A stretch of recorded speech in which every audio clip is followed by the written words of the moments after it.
Hello everyone, welcome to my channel. History का practice set है। Important question UP TGT और PGT के लिए और भी सभी परीक्षाओं के लिए इम्पोर्टेंट है। तो इसका पहला प्रश्न देखते हैं। पहला प्रश्न है, अलाउद्दीन खिलजी के आर्थिक सुधारों का मुख्य कारक क्या था?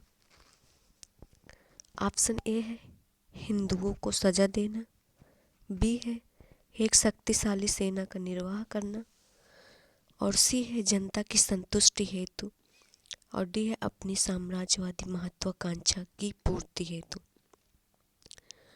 इसका राइट आंसर हो जाएगा ऑप्शन नंबर बी, एक शक्तिशाली सेना का निर्वाह करना। नेक्स्ट क्वेश्चन देखते हैं। नेक्स्ट है, सल्तनत काल के दिल्ली की राजगद्दी पर बैठने वाला अकेला भारतीय मुस्लिम शासक कौन था? ऑप्शन है नासिरुद्दीन खुसराव शाह, बी है मुबारक खिलजी, सी है रेहान, और डी है इनमें से कोई नहीं। तो इसका राइट आंसर हो जाएगा option number A, Nasiruddin Khusrau Shah. सल्तनत काल के दिल्ली की राजगद्दी पर बैठने वाला अकेला भारतीय मुस्लिम शासक जो था वो नासिरुद्दीन खुसराव शाह था, जो हिंदू धर्म से परिवर्तित मुसलमान था। इसने पैगंबर के सेनापति की उपाधि धारण की थी। राइट आंसर ऑप्शन नंबर ए हो जाएगा। नेक्स्ट क्वेश्चन देखते हैं। नेक्स्ट है, अलाउद्दीन खिलजी ने कौन सा कर नहीं लगाया था? ऑप्शन ए खराज, बी है घरी, सी है किस्मत एक होती, और डी है चराई। तो इसका राइट आंसर हो जाएगा ऑप्शन नंबर सी, किस्मत एक होती। अलाउद्दीन खिलजी ने किस्मत एक होती नामक कर नहीं लगाया था। घरी एक जो है वो आवास कर है, और चराई कर जो है वो दुधारू पशुओं पर लगाया जाता था कर, और जक़ात जो था वो केवल मुसलमानों के लिए लगाया जाने वाला धार्मिक कर था। और किस्मत एक होती व हकूक एक होती परंपरागत जमींदार वर्ग द्वारा किस्मत से लिए गए कर थे। Right answer option number C हो जाएगा। नेक्स्ट क्वेश्चन देखते हैं।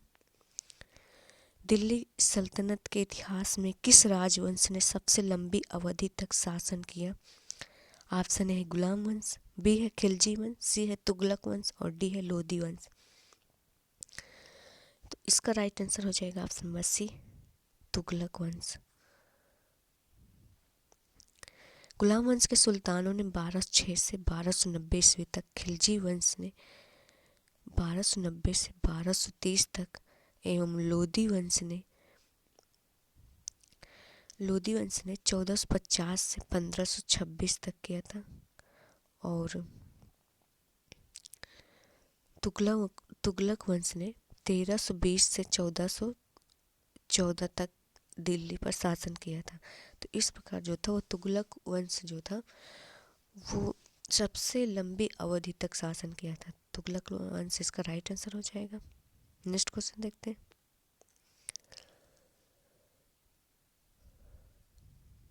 बहलोल लोधी किस प्रांत का गवर्नर था? ऑप्शन है गुजरात, बी है मालवा, सी है सिंध, और डी है लाहौर।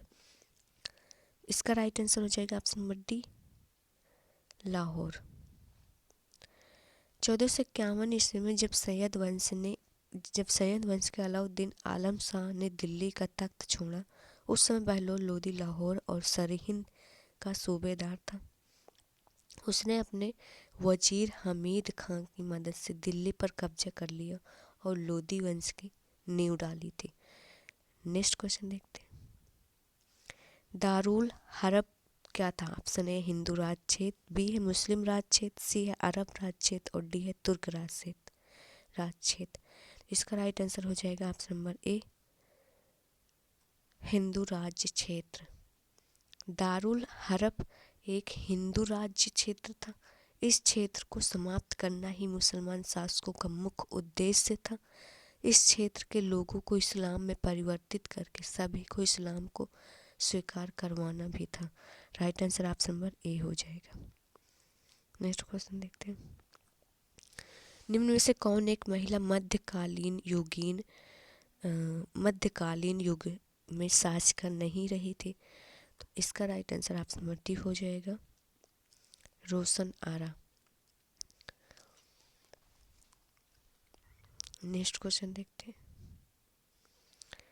निम्न सुल्तानों में से कौन स्वयं को नायाब ए खुदाई कहता था? ऑप्शन ए है इल्तुतमिश, बी है बलबन, सी है अलाउद्दीन खिलजी और डी है गियासुद्दीन तुगलक।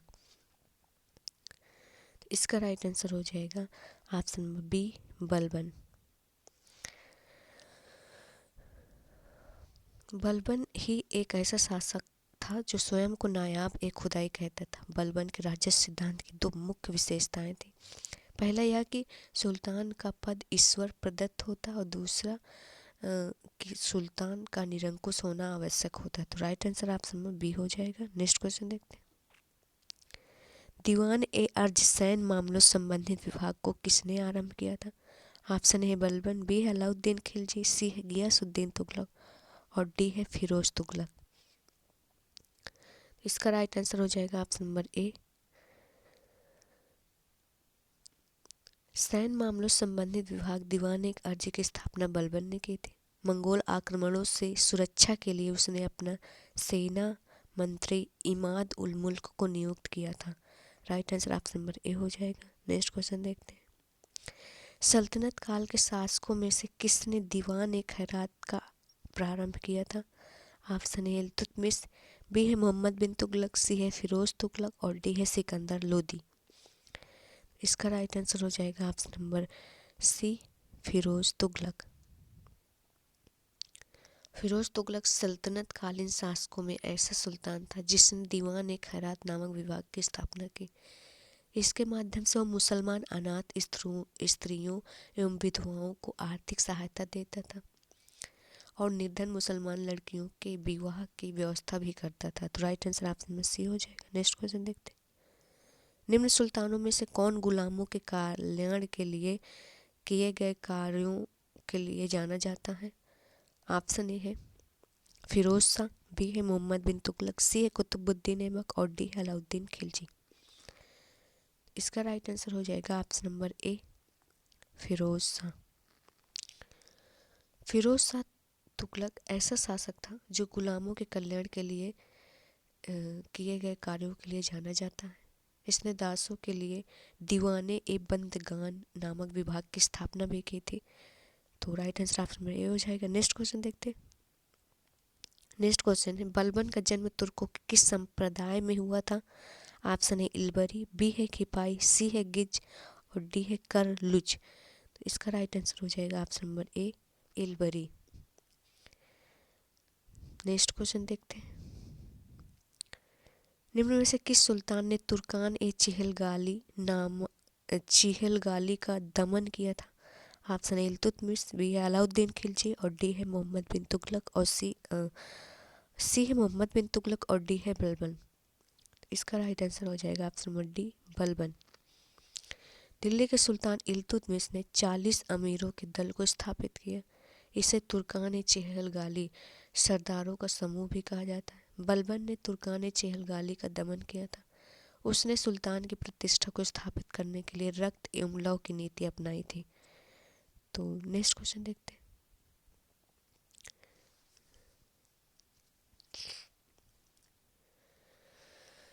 गुलाम वंश के किस सुल्तान ने शुद्ध अरबी सिक्कों को चलाया था?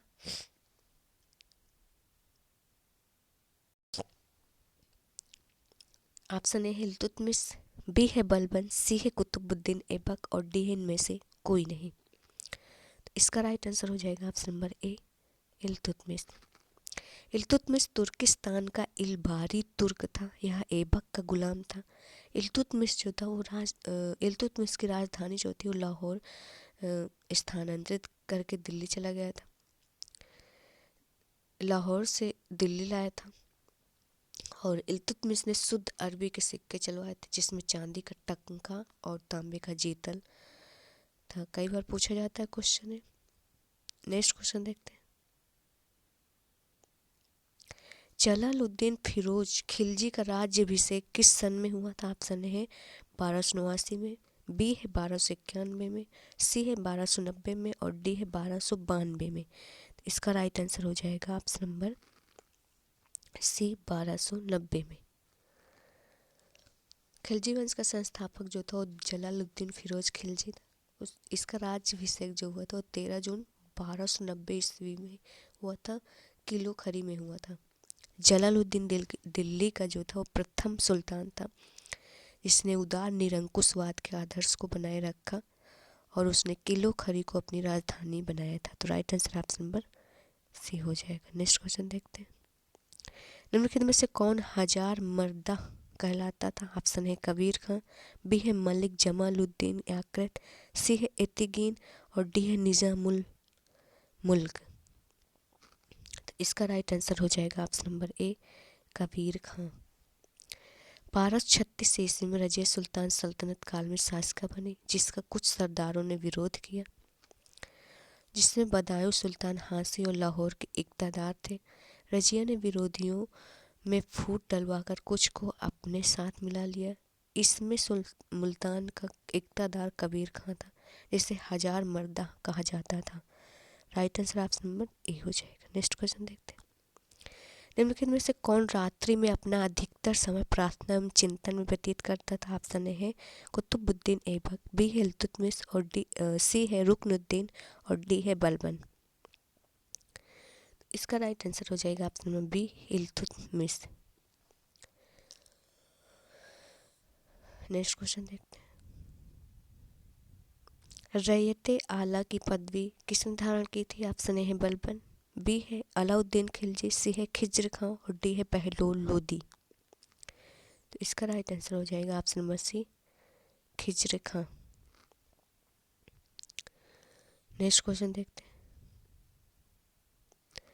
किसने अशोक के पाषाण स्तंभों को स्वर्ण स्तंभ कहा था? ऑप्शन ए है अलाउद्दीन खिलजी ने, बी है मोहम्मद बिन तुगलक ने, सी है गियासुद्दीन तुगलक ने और डी है फिरोज शाह तुगलक ने। तो इसका राइट आंसर हो जाएगा option number D Firoz Shah Tughlaq ने।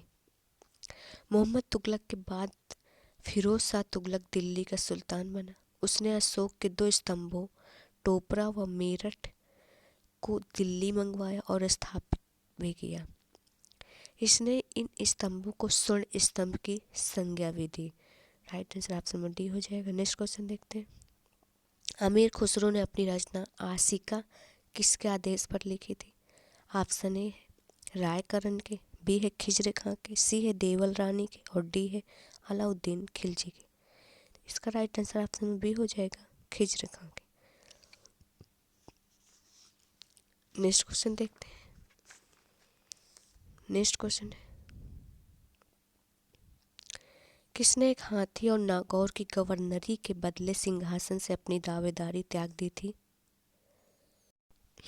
ऑप्शन है अलाउद्दीन मसूद, बी है किसलू और सी है नासिरुद्दीन ने और डी है जलालुद्दीन ने। इसका राइट आंसर हो जाएगा ऑप्शन नंबर बी किसलू।